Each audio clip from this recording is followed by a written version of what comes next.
Thank you for tuning into LA Talk Live and the Talk Live Broadcast Network, original reality radio, handcrafted for your listening and viewing pleasure. This is LA Talk Live, and we are more than just talk. Stay tuned.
Welcome to WDC Radio. I'm your host. I'm WDC.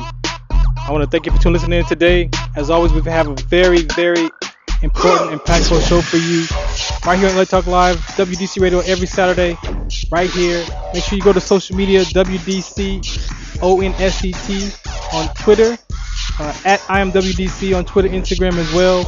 And for the website for sickle cell trait awareness, go to WDCONSET.org.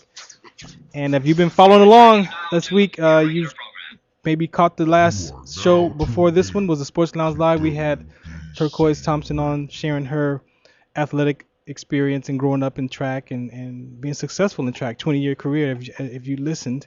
If you missed it, you can go back to Ustream, LA Talk Live, and always catch it on the archive shows for the Sports Lounge Live. So she was there. And she is actually here again with me on WDC Radio.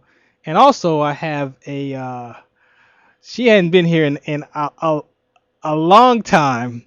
My lost co-host SCTD is here, as you saw earlier on a little bit. I gave you a glimpse of. Hello, ladies. Let me get your microphones set up. There you go. Hello. Hi. What's up, SCTD? Hi. How are you? I'm good. Yeah? Going through college already. I know, right? I think we had a Fun show. Stuff. We had a show a while back, a couple of years back. You was talking about going to college. Yeah. You know, and now you're in the thick of it. Yes, I am. How is it?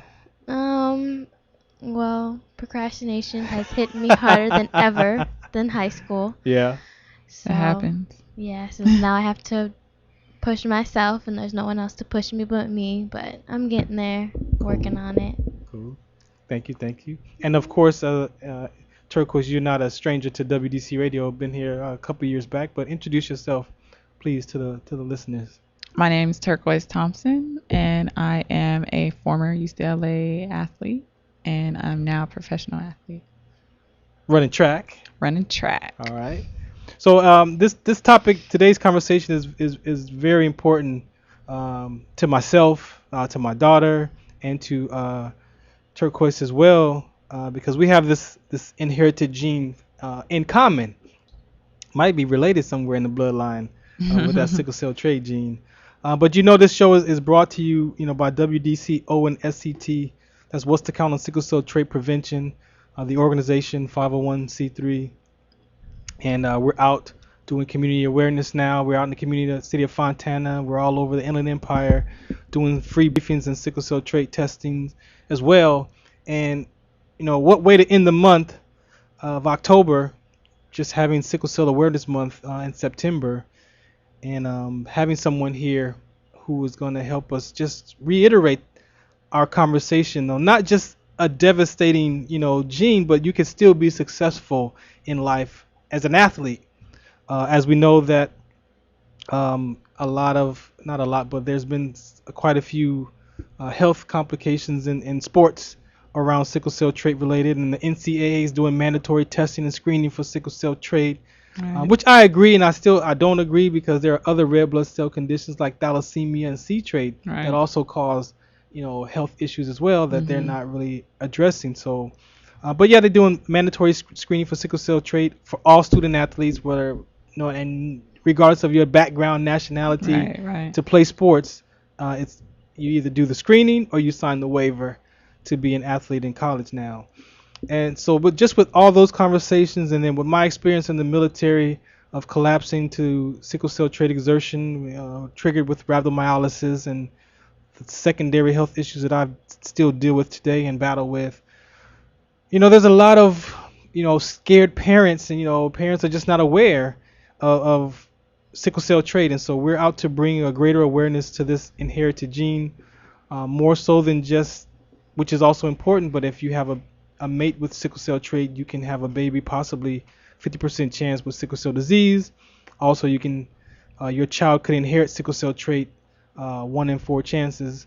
So just being on the normal conversation of that it's the black gene, and which is not, we're out to disappear that myth and stigma as well. But you could be Mediterranean, European, Caucasian, Asian. You have to know your bloodline, and so that's the main part of this show, is to make sure that we express the importance of knowing those different genes, and then also the other part I just mentioned about the athletic issues that we've come across in the world, from Ryan Clark, professional football player, having sickle cell trait, losing his spleen and gallbladder playing in Denver, to happening to military personnel like myself, track and field, boxing, you name it. We've seen incidences of sickle cell trait being a trigger in that rhabdomyolysis, and the worst case, of that condition is possibly sudden death, because if you understand rhabdomyolysis, rhabdo is a rare condition where the muscle enzymes break down, get into your bloodstream, and when those enzymes break down, the CKs get into your bloodstream, then they become toxins, Right. and then the kidneys start to fail because they can't filter all the toxins, and so people have renal failure. If you've seen people having swollen arms or extremities or stomachs from having rhabdo in CrossFit, it shows up a lot in CrossFit now. And so taking on those conversations, again, is very important for health and wellness. Some people call it a black disparity, because of the lack of education and awareness around it. So enough of that. That's the gist of it. If you want more information, go to wdconsct.org. I have sickle cell trait. I inherited it from my dad. I have a cousin, Nigel, on my dad's side with sickle cell anemia, and so I inherited from my dad. And as you know, SCTD inherited from me. And whatever that gene that we have, it shows up in the exertion injury that I had, but also in pain. I've had pain in my left arm since I was 5.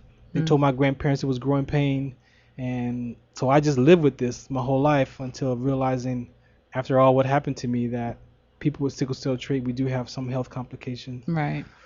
Deja as well, growing up, 2 years old, I was stationed in Michigan, and she came out of the room at 2 crying, my feet, my hands, and I'm like, I wasn't advocating back then, it's your growing pains, you'll be all right, like she's a growing, however, SCTD, you want to share, your experiences around sickle cell trait and how it shows up in your life. Well, yeah, like he said, when I was little, I used to go to him and my parents saying that my feet would hurt, and so they would tell me use a heating pad, and that would help.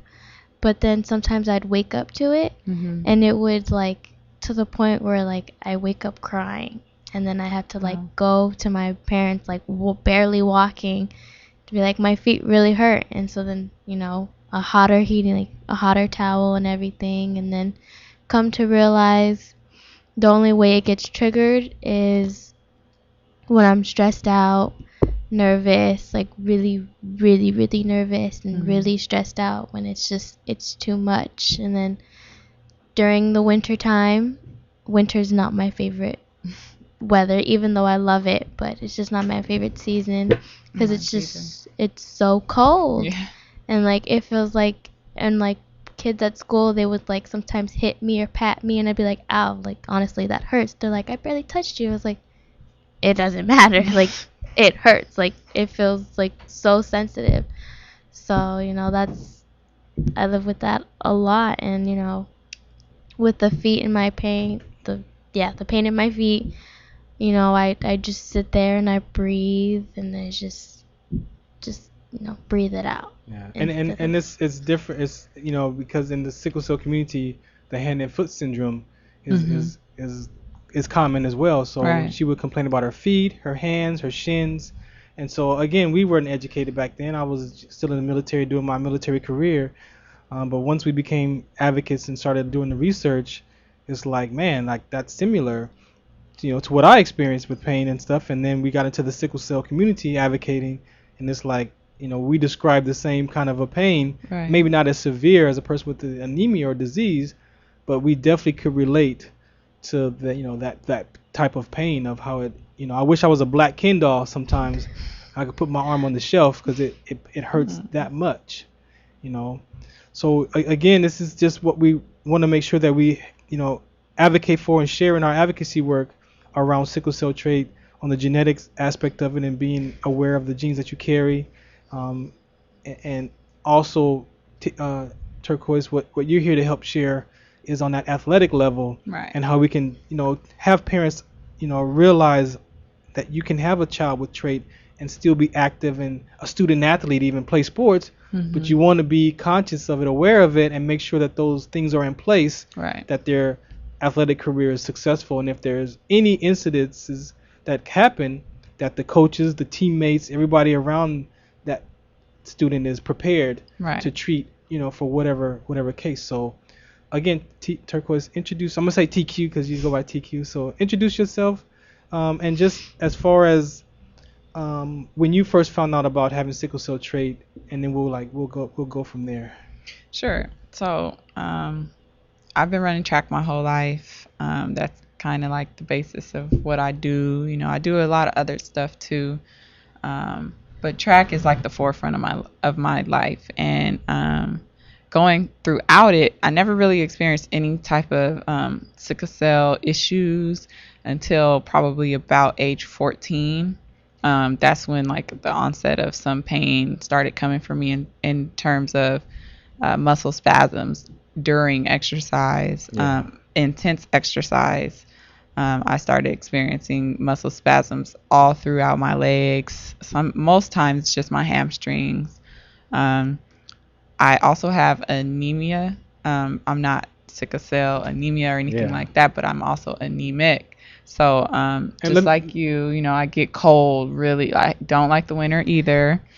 And let me touch on that so people understand that by having sickle cell trait, it is a form of anemia because it affects the red blood cells. So when I meet people, they're like, oh, I don't have any complications with my sickle cell trait. Or do you have any anemia types? Oh yeah, well, you know, that's like a secondary. That's a secondary health thing around having sickle cell trait. Exactly. So thank you for sharing that. Yeah, no problem. Yeah. So I was always cold coming up too, and I never really knew why. I knew, you know, my mom was also anemic, so I said, okay, well, you know, I got it from her. We're both cold all the time, but that is, like you said, a symptom. That's a secondary thing that comes. So those are my two forms of experience with sickle cell trait issues.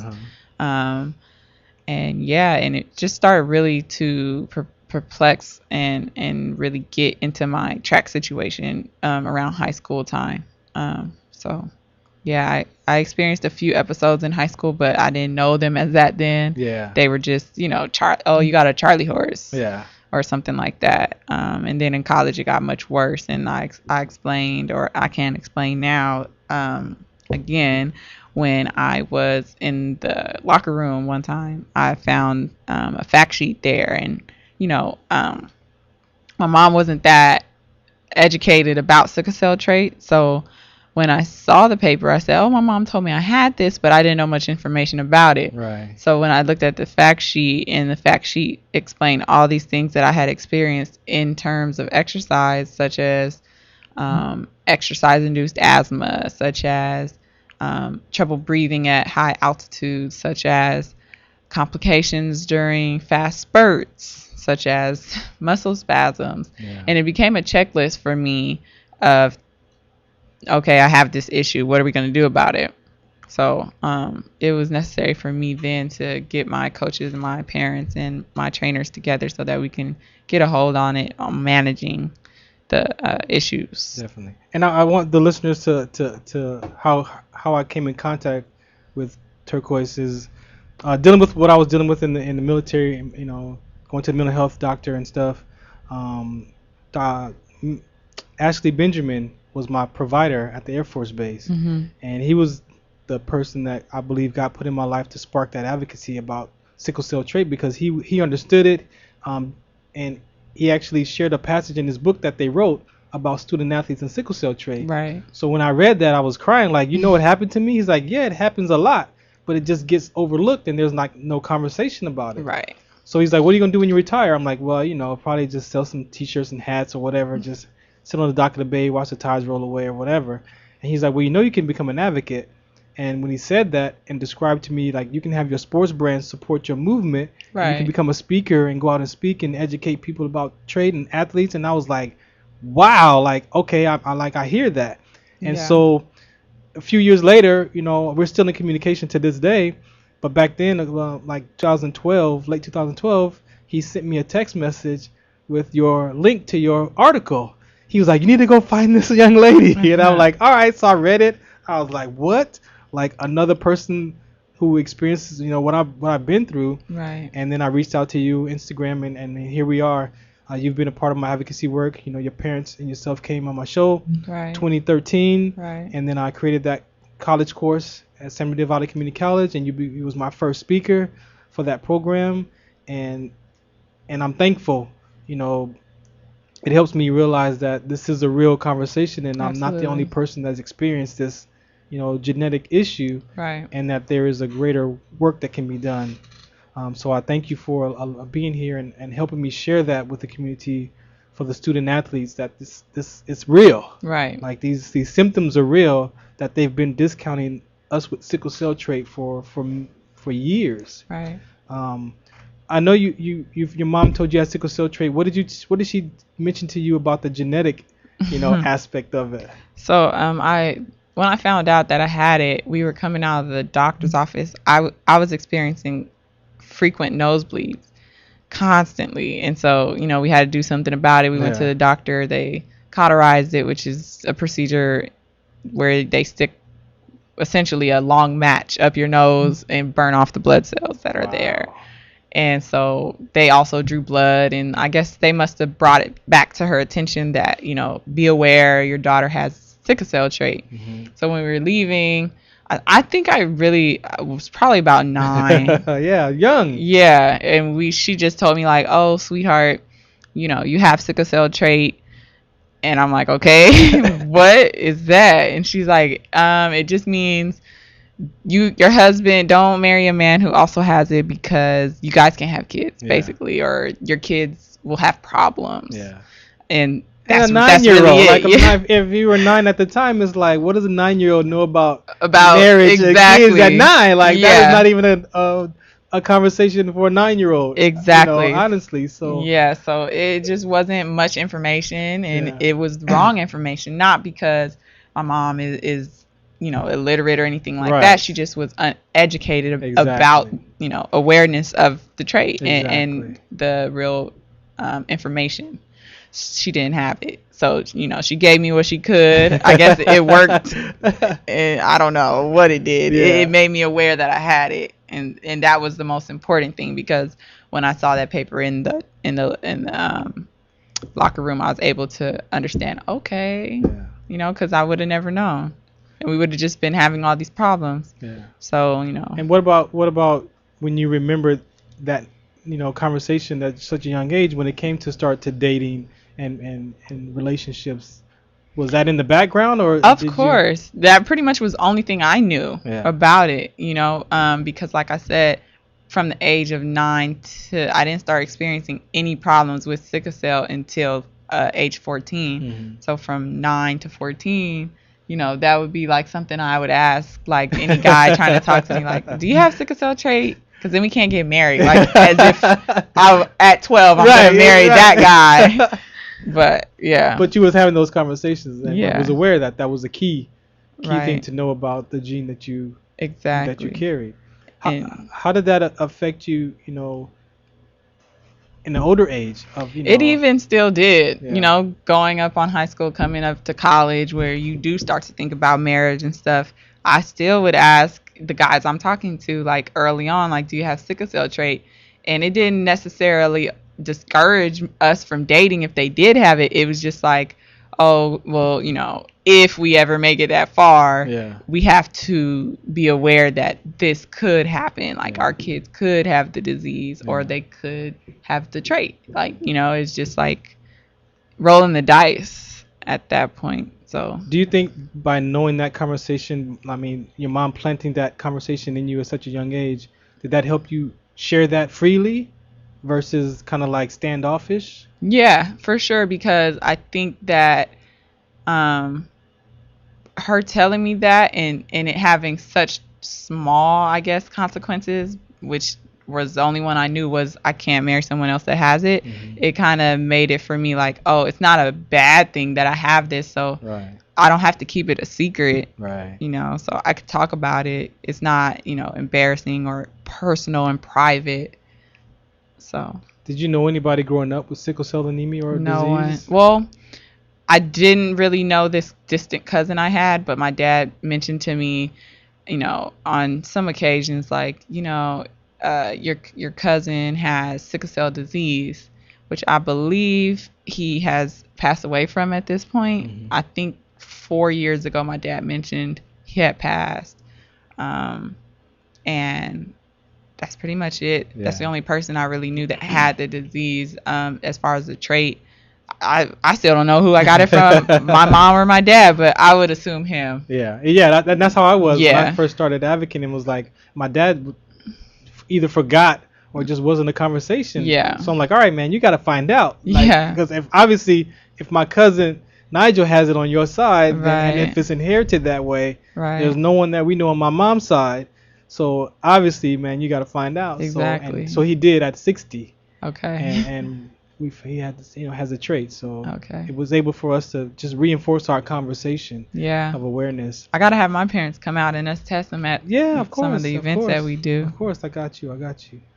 Okay, so, as far as the student athlete, I really want to make sure I get this out, before you leave, is, when you found out you had that episode of sickle cell trait exertion in the locker room and you got that fact sheet and you took that to your parents. Mm-hmm. Let's talk about your parents. Like, how did you share that conversation with your parents? Like, right. Okay, so I saw the thing in the locker and I kind of immediately, I call my dad a lot because he's at work. He's a firefighter paramedic. Mm-hmm. And he has a lot of free time, even though they're very busy. Yeah. Like, he's a little bit more accessible to call immediately than my mom because she was very busy with her track team and she was a teacher as well. Right. So I called him, and I'm like, Dad, I think, this is a problem. Like, I think this is why, because all these things are saying, that happened to me and this just happened at practice and I'm in the locker room. And so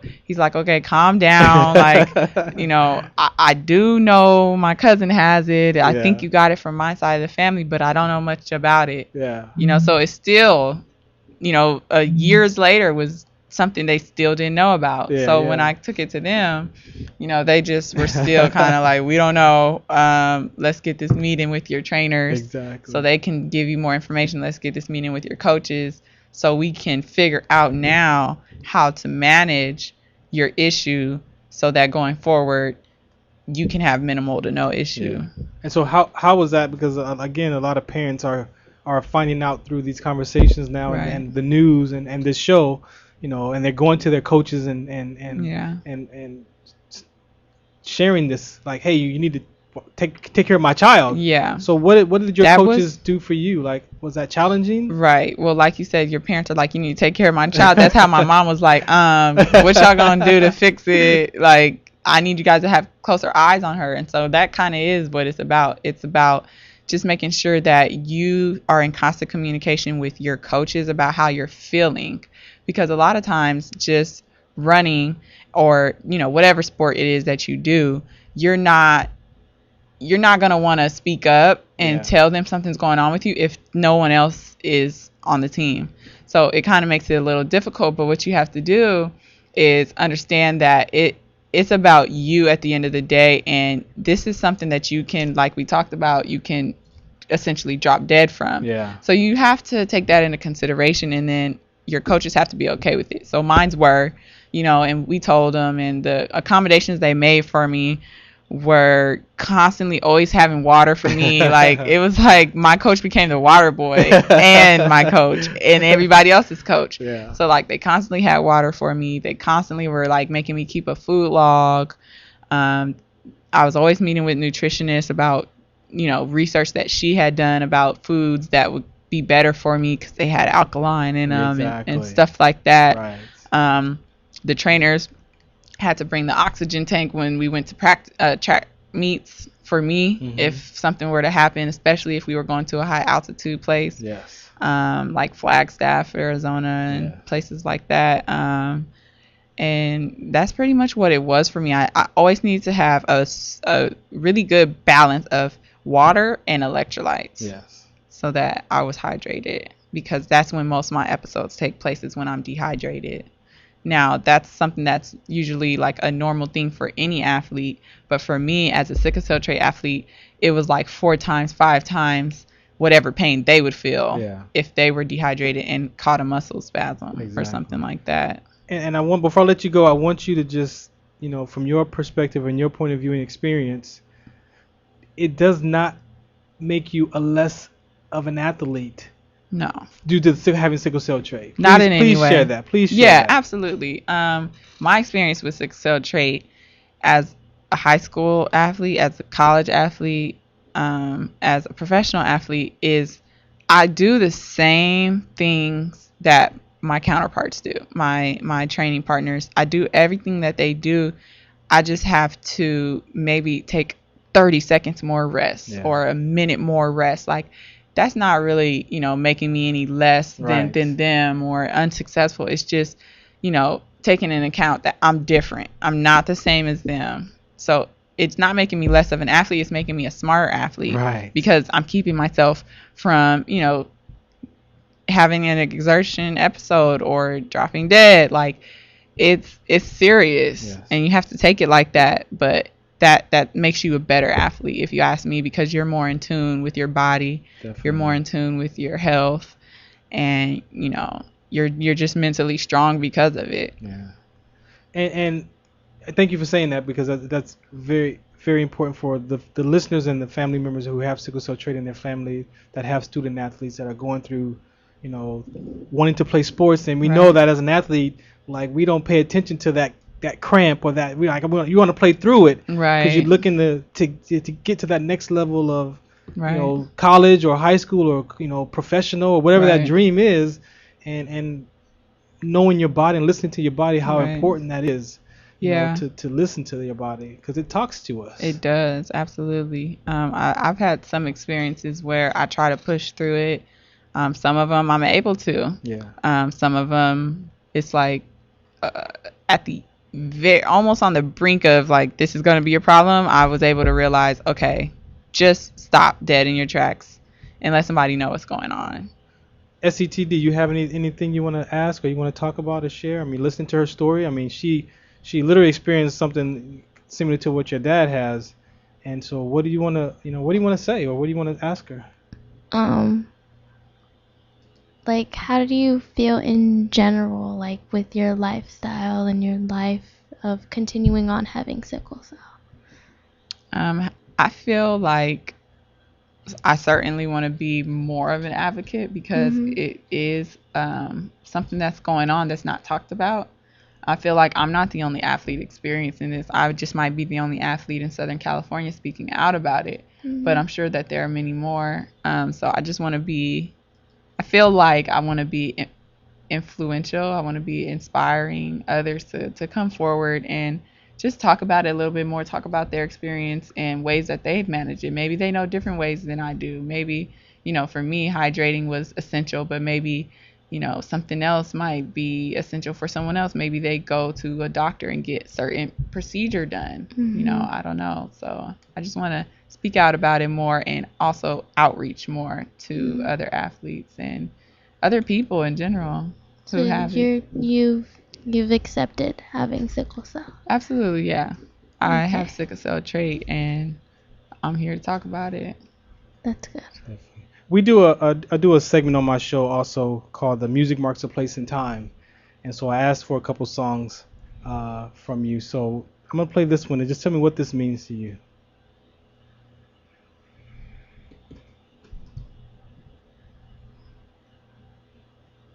You get it tonight?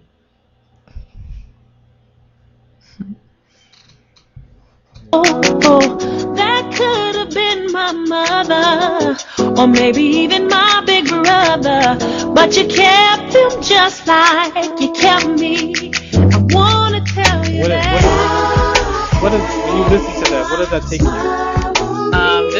This is actually my favorite gospel song ever. Like it touches me every time I hear it. It makes me just want to cry, and not tears of sadness or sorrow, but tears of joy, because like I said, in track, my career has been long and lengthy. I've been doing track for 20 years, and I've experienced a few sickle cell trait episodes that were really, really emotional for me, because it's like, what's going on here? And like, am I going to live through this? You know what I'm saying? And not even just having sickle cell trait, but just being a person coming up through life. There's a lot of trials and tribulations that life faces us with. And I thank God every day that he's been able to get me through those track meets where I was experiencing episodes. I thank God that he was able to get me through any hard times I've had in life, or even good times. You know what I'm saying? But I just feel like God has been so good to me, and I'm just grateful for that. My life is good. It's on its way to being great, and I'm thankful that he's allowed me certain success that I have now, and the success I'll experience in the future. Thank you. And I just want, there's a hat here. Yes. You can show the hat now. I met her, like I said, 3 years ago, and I promised her that same hat 3 years ago. And I'm here, and it's been in my mind to when talk to you and bring it to you, even the last time I saw you. But I remember today, so I wanted to make sure that I honor my word. Thank you. 3 years later, but I'm honoring my word that you got that hat. And I love it. I'm gonna wear it. Thank you for being a part of this advocacy work, and I just look forward to, inspiring and talking to students across the country, in our own state and city, just bringing awareness. I mean, the young women, I believe, have the power in this conversation, because you bear the children. Absolutely. So if we can empower those young women to have that conversation like you did, like your mom did with you, to have those questions, and even if you're not really certain about what that is, at least you can create that conversation, and then do that research. And then there's so many different aspects of sickle cell trait that, yes, there's a 1 in 4 chance that you can have a child with the sickle cell trait, pass it, but there's a 50% chance that your child can have the disease. And being in this work, I've interviewed families that both had the trait, and the no children had no traits. That's awesome. Or they did have a trait, or they did have or all three. They had a regular anemia, AA child, an AS child, and an SS child. And they've experienced all three. But it's, like you said, a roll of the dice, because at each pregnancy that starts over. So if you have a child with sickle cell trait the first time, those it can happen again, Yeah. or you can have a child with the disease, Yeah. or you just have a child with normal. So there are options, there are choices out there, Yeah. and we're going to talk more about that coming in season 4. Because Awesome. someone asked me, like, well, yeah, there are options about having children, but how much? What do they cost? Right. So you can have these different options, and but the price. So I'm like, yeah, that is an important piece, because we talk Yeah. about the choices and options, but if you don't have the money to have your egg taken out and then fertilized with the right sperm cell and all that, Right. Surrogates that's and yeah in that's vitro. that's expensive in Mhm. some cases. It's pricey. So I'm gonna definitely look at that conversation. But there are options. There are millions of children up for adoption, and they need, that needs a home. So it's not just having a child naturally. There's different options, Absolutely. and so you can still have a family. Is my Yeah. point. Mhm. Versus and like I said, if you fall in love with someone that has a trait, families have taken that chance knowingly. Mhm. And if you do have that choice, then we just want to be responsible that you are educated, so you're prepared, because a lot of families didn't get to find out until that baby was born, Right. or inside the womb. Right. And now that's the conversation of, are you going to keep that child, or are you going to abort it, and all that, which is a Mhm. totally different, creates another different conversation. Yeah. So we can be the ones that have people aware of it ahead of time, and then let them choose freely. And if you have that child, then you have the resources and the information, and you're prepared if that child is born with sickle cell disease, which is not a bad thing. It's just that's the reality if you have a child with, and you both have AS. Yeah. So thank you for your time. I know you No, got to thank get you out for of here, having and I me. appreciate you, Thank just you. reaching out and being a part of the sports show, and then the show here. Anything else you want to say to the listeners? Thanks for listening, listeners. And if you do have sickle cell trait, and you're experiencing some issues, some symptoms or anything like that, definitely do your research, because everybody is different. Yeah. Every episode, every crisis is different, and what works for me might not work for you. Definitely. But definitely, do your research on how you can help yourself if you're experiencing some problems because of the trait. Definitely. All right. Now, again, if you want information, WDCONSCT.org. And we're out right now out in the community doing free sickle cell trait briefings and screenings up until about April. And then we'll find out, how that's going to continue out. But right now, I've been in the community doing these free testing and briefings, just making people aware. And it's important. Again, this is a very important conversation on a few different levels. So thanks for your time. I'm going to let you get out of here. We're going to continue the show. I'm going to take a quick break. All right. And we're going to get back to the segment. I got an interview coming up. I got SCTD here. We're going to be talking, chit-chatting for a little bit. Play some music for y'all. Again, this is WDC Radio. I'm your host. I'm WDC. Again, thanks for tuning and listening in. We'll be right back.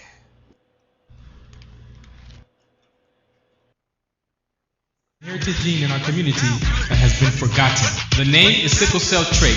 WDCONSCT, also known as What's the Count, is out to bring awareness, education, and prevention to people all over the globe. Want more information? Call us now at 323-215-5384 or visit www.wdconsct.org. You're a rich girl and you're gone too far, 'cause you know it don't matter anyway. You can rely on the old man's money. You can rely on the old man's money. It's a bitch girl, but it's gone too far, 'cause you know it don't matter anyway. Say money, money won't get you too far, get you too far.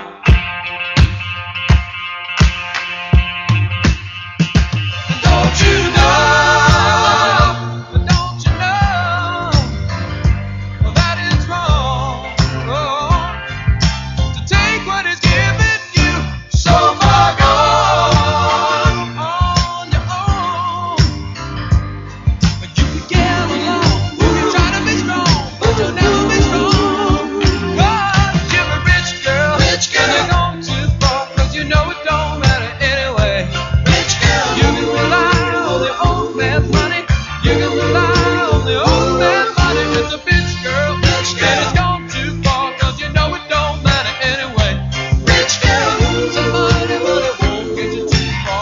Too far.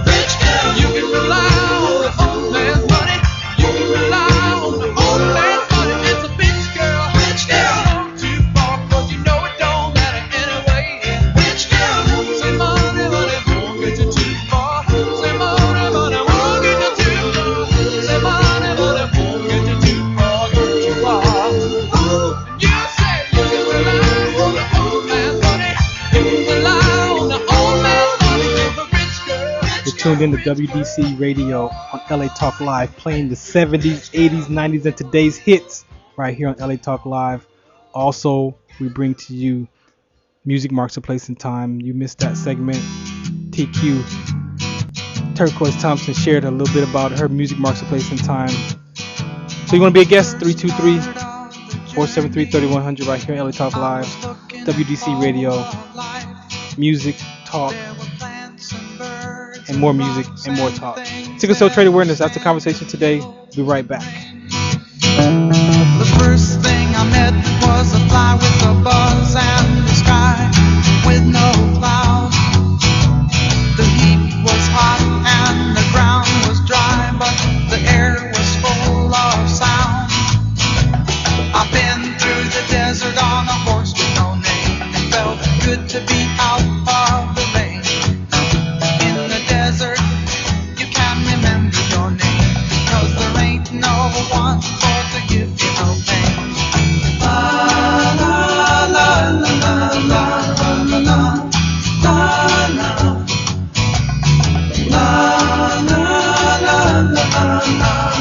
la la. After 2 days in the desert sun, my skin began to turn red.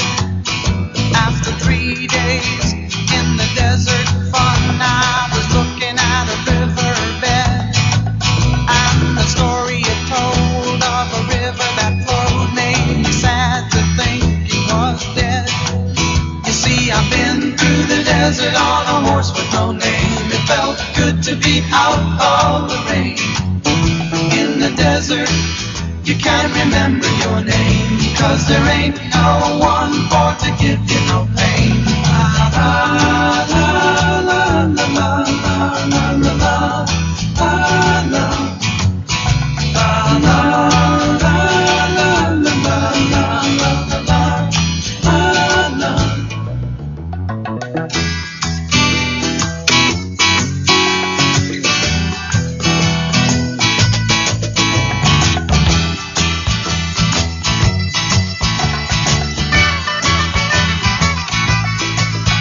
After 9 days, I let the horse run free, 'cause the desert had turned to sea. There were plants and birds and rocks and things. There was sand and hills and rain.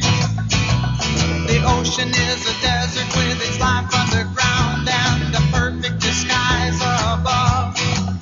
Under the cities lies a heart made of brown, but the humans will give no love. See, I've been through the desert on a horse with no name. It felt good to be out of the rain. In the desert, you can't remember your name. Sickle cell disease is projected to become a leading cause of disease burden, mainly due to the expected growth in the prevalence as more people are living longer due to improved treatments and advances in research. The Foundation for Sickle Cell Disease Research uses a collaborative care plan model focusing on improved self-monitoring and medication adherence, and partnering with the Medic Alert Foundation to deliver crucial health information to first responders. We work smarter and better, as patients and families deserve the very best that our health care and social service systems have to offer. This means better health outcomes and well-being for those with sickle cell disease. This is Dr. Lynetta Bronte, and this message is brought to you by the Foundation for Sickle Cell Disease Research. Contact us at 954-397-3251. Again, that number is 954-397-3251. Did you know sickle cell disease is the most common genetic disorder in the world? In fact, millions of people are affected by sickle cell across the globe. Don't you think that a disorder of this magnitude deserves more attention? Get educated. Create awareness today. This ad was sponsored by Sickle Cell 101 Education Plus Awareness. Please visit sc101.org. That's sc101.org to learn more.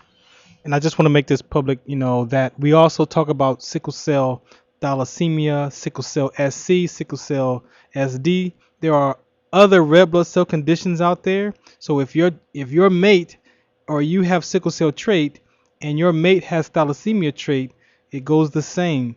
that you can also have a child with sickle cell thalassemia because one parent can pass the S trait and one parent can pass the thalassemia trait. So we have in our community people living with sickle cell thalassemia, sickle cell SC, which is the sickle cell trait, and the C trait. Also, you have parents that have sickle cell trait and one parent has the D trait. And again, those are not just black genes.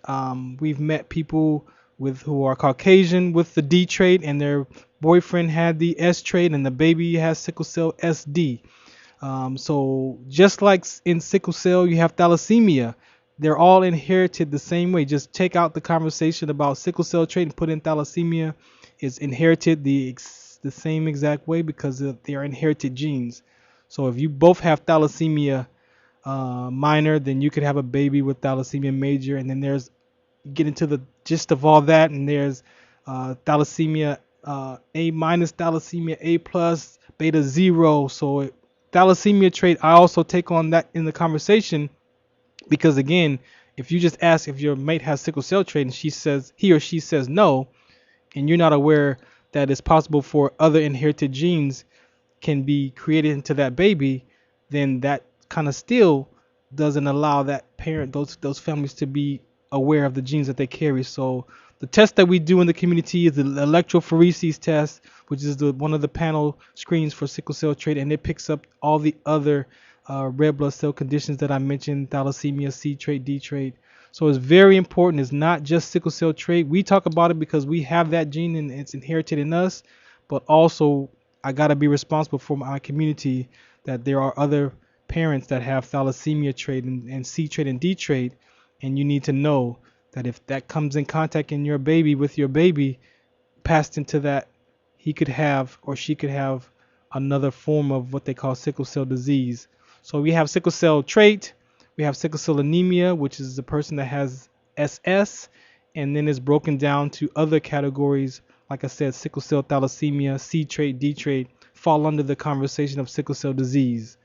So you've got to be aware. The only way you can find out is to get tested, and we're making sure that we are responsible for that conversation here on WDC Radio every week. We're starting up season 4 next in March, so we're going to be here, twice a month right now up until we further this, conversation. I said in season 4 we're going to get more in depth because right now I'm out into the community doing testing and briefings, and so I'm managing my time wisely to be here responsible for my radio show. They bring awareness, but also it's time to get those boots on the ground and find out what's in your genes and have people tested and aware of what's going on in their bodies and to have a choice, when you want to have this family. Because again, a lot of families didn't have a choice. The parents didn't know until the baby was born that they had sickle cell trait in their genes. So gotta know, gotta find out. And like I said, I'm gonna play. I got a few more breaks and then I'll be right back. But this is a very important. So we'll be right back. WDC Radio. I'm your host. I'm WDC. Got my daughter here. SCTD's in the building, and we will be right back. Right here at LA Talk Live from More Than Just Talk. Twitter, Instagram at IamWDC. Her Twitter is WDCONSCT. That's where you can send her messages and stuff. We check those things all day long. And Facebook, WDC Radio. You can go like the page. I'm not doing it for the likes, but if you want information, go there. That's where I post stuff about the show. WDC Radio on Facebook. Hashtag WDC Radio. Hashtag what's the count. And you'll find us out in social media. All right. We'll be right back again. WDC Radio. I got an interview coming up. All right. So about 5:10, I have a guest calling in, and she's going to be sharing about how she found out she had sickle cell disease. She has a form of sickle cell disease. So make sure you stay tuned for that about 5:10 and get back to the music. But I'm going to play some, got a couple more PSAs for you to find out. All right. Make sure you want to get tested for sickle cell trait. 323-215-5384. Hit me up. That's my cell. If you want a briefing for your organization, for your company, health fairs, we do it all. Provide services here in California. We're qualified to do that with the MediLab. And so again, if you want information, WDCONSCT.org. I'm more than welcome to schedule a briefing to come out and educate, your school your workplace, whatever. I'm open to come out. Your athletic teams. That's what I'm about. That's what I'm up to. Life after the military. I get to do this advocacy work and still, fight for something that I believe in and actually live with as well. So we'll be right back.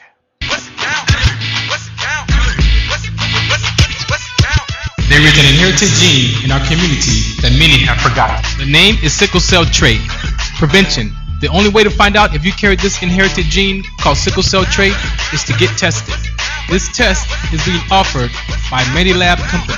For more information, call 760-600-5825 or email at medilabco@icloud.com. And according to What's the Count, 1 out of every 500 African American births are sickle cell, and 1 out of 36,000 Hispanic children are born with sickle cell anemia as well. As far as sickle cell trait, 1 in 12 African Americans inherit the gene. To find out more information about sickle cell trait, go to www.wdconsct.org or call Medilab Company at 760-600-5825 and help us find out what's the count. What would your life be like if you needed blood transfusions every 2 or 3 weeks just to survive, and if you had to worry about all the iron from that blood making your heart and liver shut down? That's just what life is like for a person with thalassemia. If 2 people who each carry the trait for thalassemia have a child, there's a 25% chance with each pregnancy that the child will have thalassemia. For more information, visit the Cooley's Anemia Foundation at www.thalassemia.org. That's THALASSEMIA, or call 212-279-8090.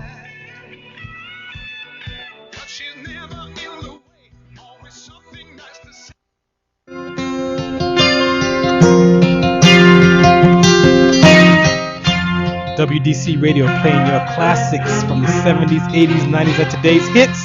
Shout us out, What's the Count? Just the other day, he came to the world in the usual way, but there were planes to catch and bills to pay. He learned to walk while I was away, and he was talking for I knew it, and as he grew, he'd say, I'm gonna be like you, Dad, you know I'm gonna be like you. And the cat's in the cradle and the silver spoon, little boy blue and the man on the moon. When you're coming home, Daddy, don't know when, but we'll get together then. You know we'll have a good time then.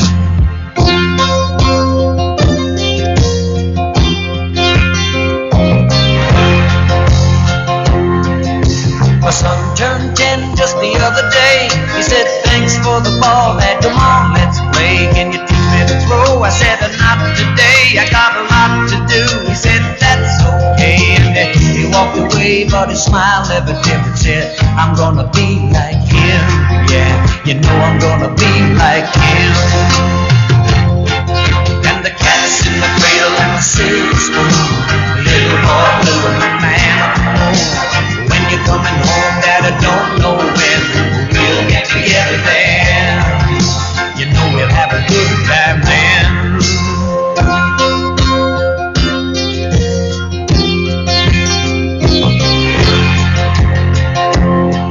Well, he came from college just the other day, so much like a man I just had to say, son, I'm proud of you, can you sit for a while? He shook his head and they said with a smile, what I'd really like, Dad, is to borrow the car keys. See you later, can I have them please?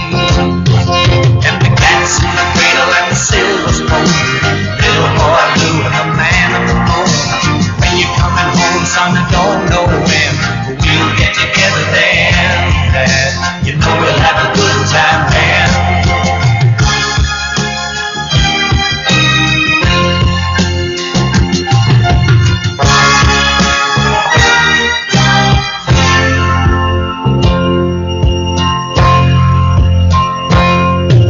I've long since retired, my son's moved away. I called him up just the other day. I said I'd like to see you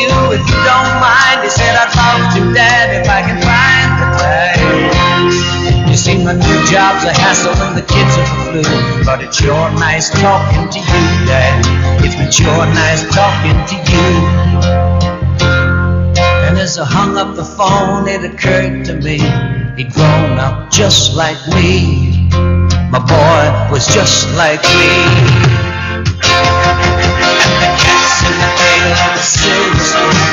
Little boy blue, the man from home. When you're coming home, son, I don't know when, but we'll get together then. And we're gonna have a good time there.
WDC Radio right here on LA Talk Live, playing your 70s and 80s.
Like a bandit stealing time underneath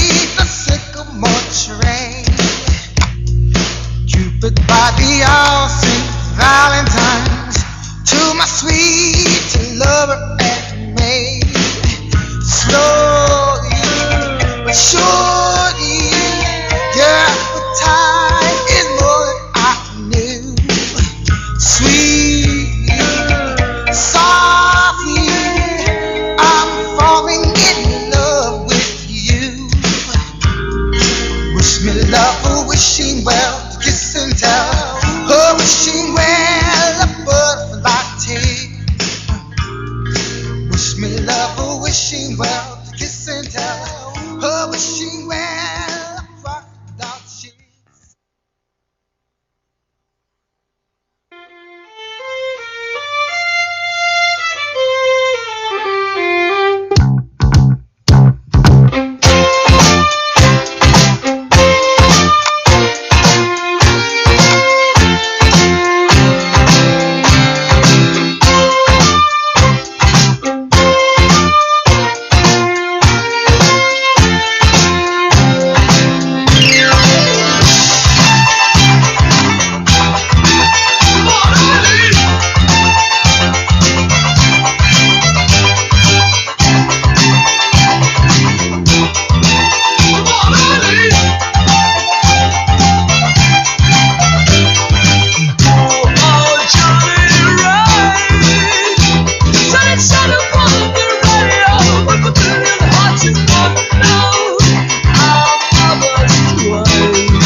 Tune in to WDC Radio right here on LA Talk Live. I told you. I know about 5 minutes of funk.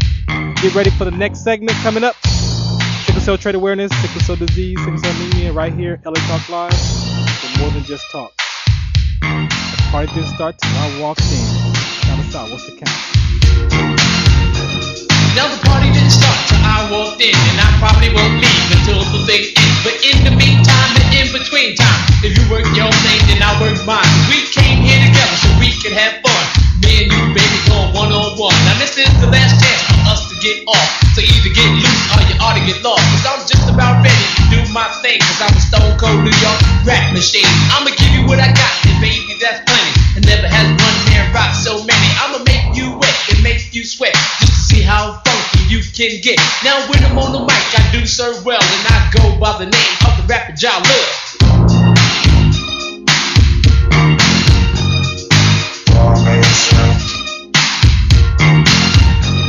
Now sit back, relax, put on your headgear. You ready for a trip through the atmosphere? I'm gonna take you for a ride through the twilight zone. I don't need a spaceship, I use my microphone. So hold on tight with your mic, cause I'll be rapping like this for the rest of the night. It's John Lil, your master rapper. And when I'm on the mic, it's a sheer disaster. Cause MCs crumble when we rumble. Some think I'm soft just because I'm humble. So all you MCs, I hope you're real good listeners. Cause in this battle, I'm taking no prisoners. I'm slaying MCs right on the spot. Cause I'm the master of the rap, the doctor of the rap. The jack of all trades, the master of one. And the thing I master is called having fun. We got 3 minutes left to rock this funk. To separate the good stuff from the junk. So get in the groove and feel the sound. And once you're inside, spread yourself around. From the bottom to the top, top to the bottom. Come on, Master D, get funky while we got it.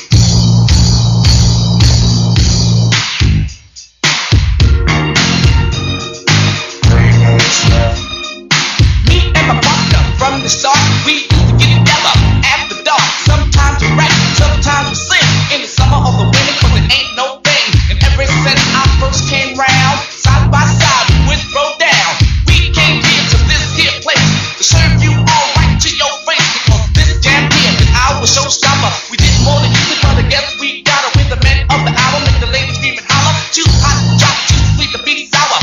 I'm gonna set the record straight, and I hope that it is not too late. If you want the best, I won't settle for less. Put your money on me, I'm your best bet. Come on, one for the trouble, two for the banks, three for the ladies, four for the play. 5 minutes of fun, this ain't no jump. So pull your bottom off the tree stump. Ladies real pretty, city to city.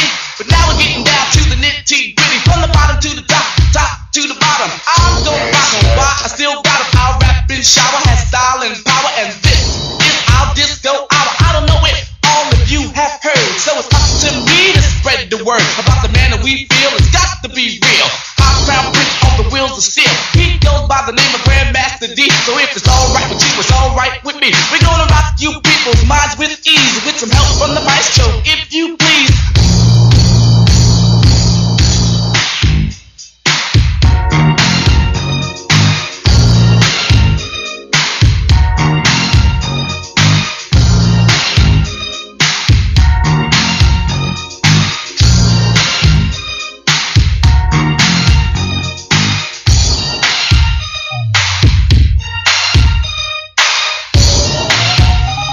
See, I grew up on this right here. This is one of my music marks of place and time right here. 5 minutes of funk. When that came on 1580K Day back in the day, that little boombox I had with the 2 cassettes on it, we used to rock it. I used to love this song. As you can see, I almost know all the words. That might be my karaoke song right there. 5 minutes of funk. Check it out. All right, again, thanks. This is WDC Radio. I'm your host. I'm WDC. I want to thank you for listening today so far. Again, it's a very important conversation. We've been talking about sickle cell trait, sickle cell disease. If you are out there in the sports world, especially if you're a college student, student athlete, you know that students have to take a mandatory test for sickle cell trait to play sports. Is after so many sudden deaths and so much liability on the colleges, they created this. Now, if you want to play sports, you got to get tested, and if you don't want to get tested, you got to sign a waiver. And so my point of view on that is, yes, it is very important for a person with sickle cell trait to know that they have sickle cell trait, especially as a student athlete, especially based off my experience of being in the military and having sickle cell trait exertion with rhabdomyolysis and all that stuff that goes with that. But I still saw something missing, and I kept hearing the NCAA and just all the different stuff in the news and media, education. There's no education. There's no education. There's no train. There's So instead of sitting back and waiting, like, okay, who's gonna do that? Who's gonna create who's gonna help educate? I found my voice, and I put together. I was blessed to have a college course that we teach sickle cell trait as a conversation in San Bernardino Valley Community College. This year was the second year. We went from 13 students the first year in 2015. This year we had 23, and we're just waiting for the college to give us the dates for the next course out there at the community college. But it's truly a blessing. So I'm out to create more of those conversations in colleges. I got the syllabus, y'all. If you want me to implement that in your area, we're talking about doing that with the nursing schools. We're certified. We have a college course through Wassakala Sickle Cell Trait Prevention that we can bring to your school. Even if they allow us to come and teach it on our own, you can still have that credibility of having that certificate saying that you took that course. So if you want information, please wdconsct.org, 323-215-5384. That's my cell phone. We're doing in action sickle cell trait briefings and screenings in the city of Fontana, and we're covering California. But my promise was to make sure that I educate my own backyard, which is the city of Fontana, and we're doing that. And we did that so far within August. November's coming up. We got that event. So make sure you go to social media at IamWDC check all that for the next event coming up on November 12th. And as I promised, I got my next segment of the show. I still got SCTD here. She's over here. I don't know what she's doing. She's probably snapping us or something on Snapchat or something. But I got my next callers here. And again, being responsible for this conversation as a sickle cell trait advocate, I cannot overlook the additional conversations that go with it. And so what's possible, what's so is, babies are still being born with sickle cell disease. That's what's so today still. And so I don't take that conversation lightly. I may not focus on that because I don't have the disease, but the trait has been a dis-ease in my life, so which allows me to relate to the community with sickle cell disease and share my platform with that community as well. As much as some people keep it segregated, hey, however you want to language it over here, it's a conversation that has to be had. So I have on the line two people. Let me do the check first. You're live at What's the Count? Hi. Is this Dolores? This is Deborah Carson Weekly. Hi, how are you? I'm really well. How about you? I'm doing great. Thank you for taking time out to be on the show and call in and share with us your experience. Let me give you some applause over there. Thank you so much. Thank you so much. Your brother is amazing. Your brother is off the chain, and I just thank him for thank God for being able to meet him, and then what we get to accomplish right now around the sickle cell awareness. And I think Dr. Maisha is still there, or is she gone? Yes, I'm here. Dr. Maisha, how you doing? How you doing? What's the count? Hey, we tied up right now, 2-2. I see that. And also, I got my daughter here. SCTD is here in the building with me. Was on the conversation with Turquoise Thompson. Say hello to the people. Hi. So, Dr. Maisha, again, thanks for calling in. Dr. Maisha helps me keep these conversations, intact, and make sure if I get off track or say something that's not, proper, she helps keep this conversation in line. So, as for Deborah, please introduce yourself to the listeners for me, please. Well, my name is Deborah Carson Weekly. I live in Phoenix, Arizona. I'm a writer and a consultant and a mom and a grandmom and a wife. I have the privilege of being the eldest sister of the 9 children my mom and dad had. Ken is my brother, and I love and am very proud of him and what he's doing in this community. Thank you so much. Dr. Maisha, did you have something you wanted to share? I just think it's very interesting, the conversation that we're having about the colleges requiring the testing for sickle cell trait. It's sad that the only way that this is getting attention is through death yeah. and disease, and that the medical community is not doing more to proactively address this disease. Sickle cell trait is something that you can prevent a lot of the harm because it is just trait. It's not full-blown, you don't have 2 bad genes, you only have 1. So it's something that if we take care of it proactively, if we hydrate, if we know what vitamins to take, we can minimize the damage and the pain that comes from it. It just makes me kind of sad listening to the only people that are taking it seriously are the colleges. Yeah, it's important. Like I said, I've been watching, listening and watching, and was like, the complaint, there's always, there's no education, there's no this, there's no that. So you know what? I'm going to be responsible for it. If nobody else is out there, taking it on, I took it on my shoulders to be responsible to make sure that happens. I think I got another caller. Caller, you there? Hey, what's up, brother? What's up, KC? How you doing, man? All right, man. What's the count? We tied up. We 3-3 now, man. We 3-3. It's all good. Let me say hello to my big sis. How you doing, baby? Hey, I'm well. Good to hear your voice. That's all. As always, honey. And I want to say hello to Dr. Maisha. How are you? KC, what's up, baby? How you doing, hon? Just looking forward to this great conversation. Happy to be here with you guys. Happy to be here. Absolutely. So I'm just going to stand on the sideline here, guys, and if I have something to kick in, I will. All right, cool, KC, man. Thank you. What I thought was interesting about Doctor's comment was that I've always been an athlete. I'm a tennis player and a racquetball player, and Ken wanted me to share that I just found out at age 62 that I have sickle cell trait. Now, and if I had known when I was a younger, I've been playing tennis since I was 12, racquetball since I was 20, and I played into my, late 50s. If I had known earlier that I had the trait, I would have, done a lot of things, like she said, hydrated more, taken certain vitamins. I would have been able to perhaps have if not a better career, because it was really great for me, even though it was not professional. I would have been healthier while I was doing it, and perhaps it would have impacted my health now and going forward. So you just said something that again is very important, and I don't want to just breeze over that in your conversation. So thank you for sharing that. But let's go back to what you just said in your conversation. How old are you? And not just how old are you, but share that piece again about how you just found out.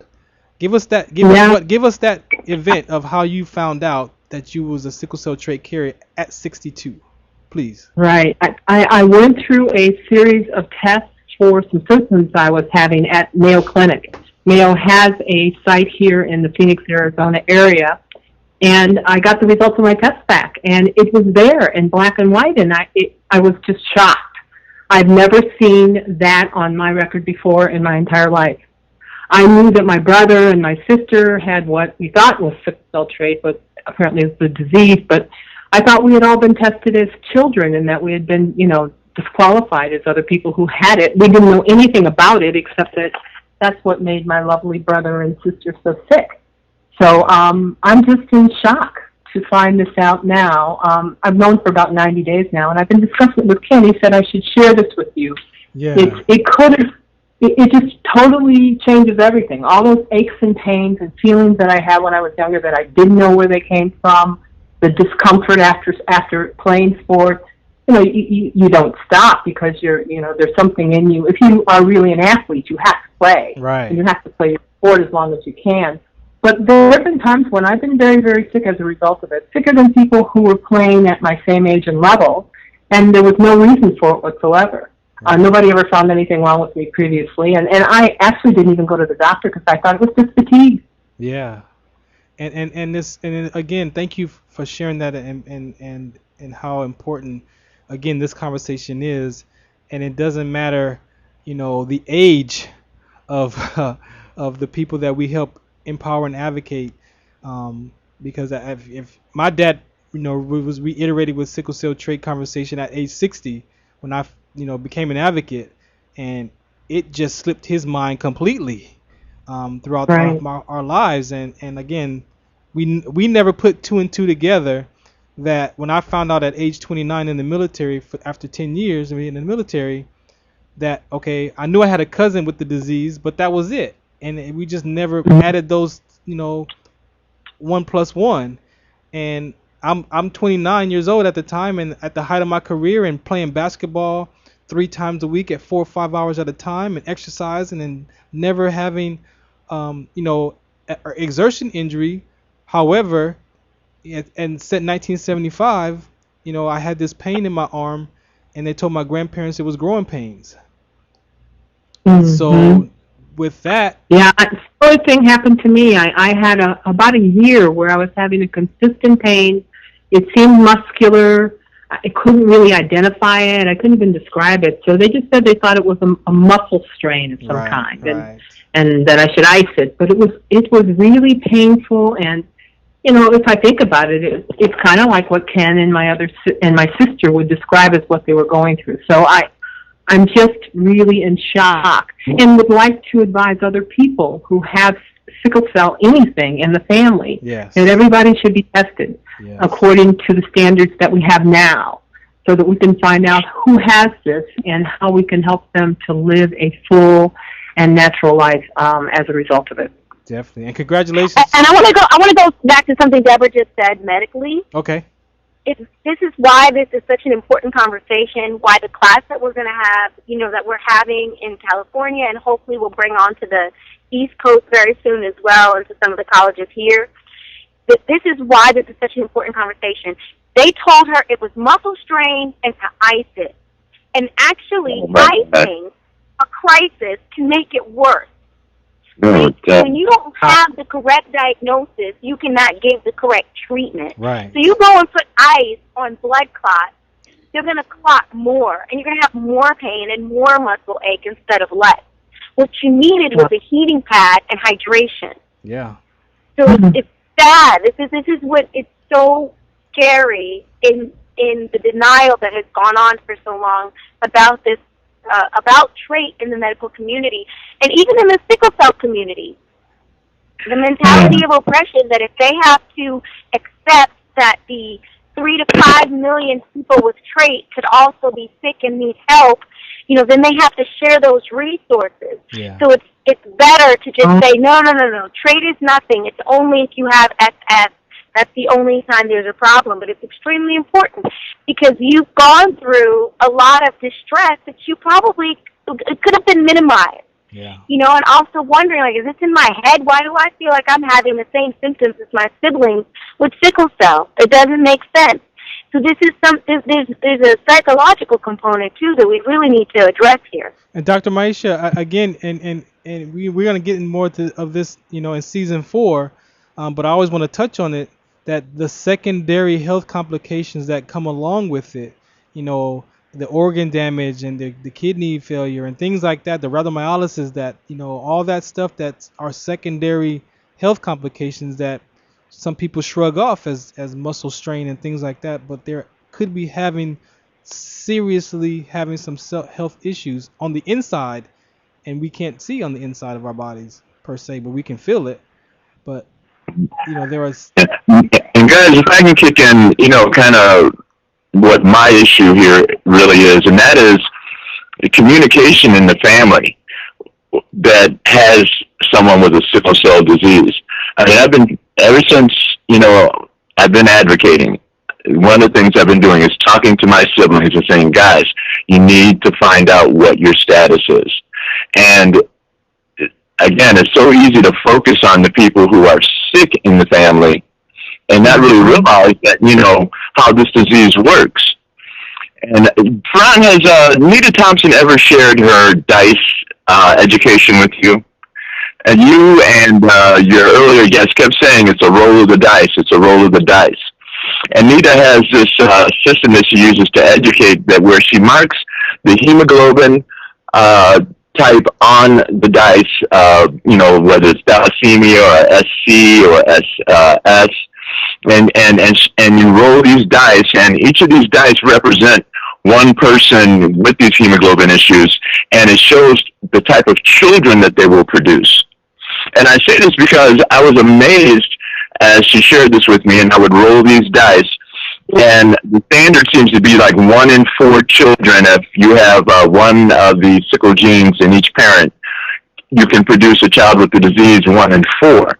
But I was amazed at how many times I rolled the dice, and it came up with a different type of trait. And so, again, just because you have one child who has the disease doesn't mean that you're not producing other children who have the trait.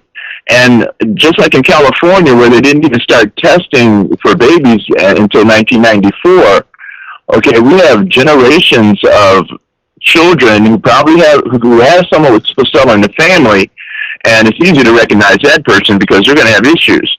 But that person with the trait that's in your family, if they're not tested to find out, could be having the same type of issues that you're talking about, and really, just like you said, not making the connections.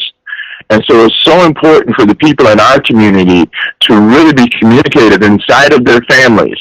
Those genes are coming from somewhere, and they don't just affect that person with the disease. They affect the whole family. And so, again, I'm just thankful for this show. I'm thankful for my sister who came out to share, her experience. I'm still trying to encourage my other siblings to just make sure they know their status. Yeah. And again, this is so important, so important. Yeah, thank you, KC, man. It is very important, and like I said, it's a blessing to be able to have this show and be able to advocate and share this information. Have people that can come on like your sister. I mean, to find out, to be a student athlete for all those years, and then find out, at 62. I mean, when you found out, how did you feel? Like, and knowing your siblings have gone through life with their life experience, how did you feel like that? You know, finding out you had. I was surprised. I was surprised at first, but just to show you how shocked I was, my doctor didn't even tell me. So I'm there having a complete physical at Mayo Clinic, which is the #1 hospital in the United States of America. They're supposed to be checking everything that's wrong or right about me and sharing that with me as a baseline as we go forward for my treatment for some symptoms I'm having. And I read it on a report. I'm not told it by the doctor. To this day, she still hasn't told me. Wow. So you got the letter. I'm a real computer savvy person, so I went into my Mayo account. I went deep into my Mayo account. I mean, I'm in there with results of tests and discussions between clinicians, etc. I'm looking at all my information because I have access to it online, and there it is in black and white. This person has this, but no one's told me. Wow. Well, Dr. Maisha, as you've heard, I'm. Wait. Am I hearing correctly that she found out about trait because she went online to her patient portal and saw her labs and no one called her and told her? Yeah, that's what she just said. Oh, no. That's correct. Oh, that is correct. Yes, that's what happened. What? She went in her own patient portal and saw the results herself. So no one had a conversation with you to say, oh, this might be why you're having the symptoms you're having. Or not even a genetic conversation. Nothing. Nope. Yeah, we got some work to do. I apologize on behalf of the medical community. I can't really give you a good excuse for that. Maybe they intended to talk to you about it at your next visit. Yeah. I'm not sure what happened there. I don't know either. I'm still in shock about it, but I'm learning through conversations with Ken and some research I'm doing on the web more about the trait because, as Ken said, we did not discuss it in the family. Our focus was on Ken and my sister, who definitely had issues that that expressed themselves far too often and far too painfully for us to even be able to handle. So, hey, I want to again thank. I got to end the show coming up here real quick. So again, I want to thank everyone for calling in. We have to continue this conversation. Deborah, if you're up to it, please, I want to talk to you some more and continue this conversation on the show. Are you open for that? I certainly am. All right. Thank you. Ken, thank you so much. Dr. Maisha, thank you. I'll be in touch with you online. Yeah, I love you too. Again, love you so much. Again, thank you so much. Yeah, thank everybody. Thank you guys so much. I got to get out of here. This is WDC Radio. I'm your host. I'm WDC. It's 5:30. I'm done here. I'll be back next Saturday right here on LA Talk Live, where we're more than just talk, more sickle cell trait awareness conversations. All right. We'll be back later next weekend at I am WDC for Twitter, Instagram. Make sure you follow along and get your awareness, WDCONSET.org. How would you like to share your story with me, Farron, Dozier, on WDC Radio, LA Talk Live, Saturdays at 4 p.m. Pacific Standard Time. I'm looking for guests living with sickle cell trait, sickle cell disease, lupus, experience being bullied, mental health issues, or whatever that community cause you care about. Share with me here. 323-215-5384. Call me or email me at WDCONSED@gmail.com.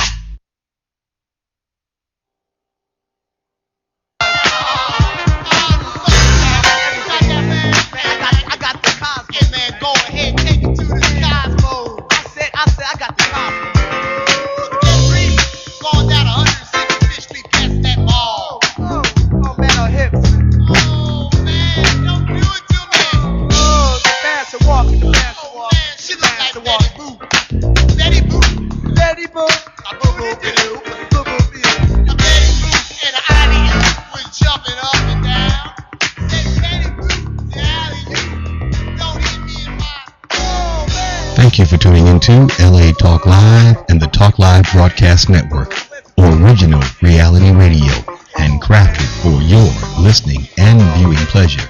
This is LA Talk Live, and we are more than just talk. Stay tuned. Jamaica, that's what it is.